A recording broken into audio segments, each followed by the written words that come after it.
The following text is taken from an article in the national newspaper from the 28th of October 2025, written by Abbi Garton-Crosby and entitled, All You Need to Know for the Scottish Parliament Land Reform Bill Vote.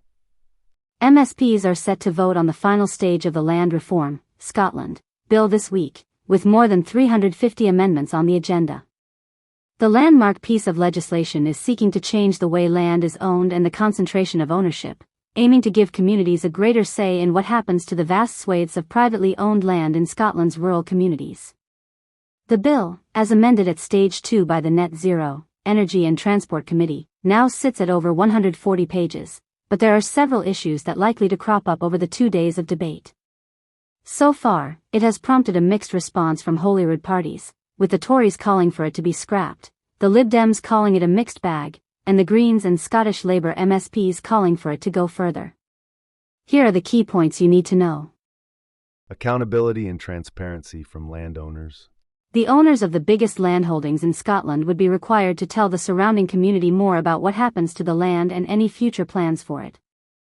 Those who own land over 1,000 hectares, lowered from 3,000 hectares during the amendment stage, will be required to produce a publicly available land management plan and engage with local communities if any significant changes are to be made to it.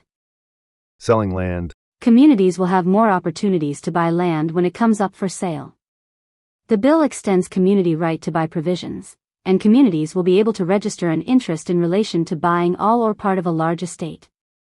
Land and Communities Commissioner. The legislation will create a new role, the Land and Communities Commissioner.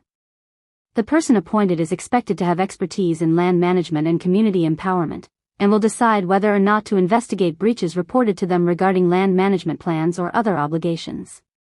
They can also issue fines if they rule that a breach has taken place.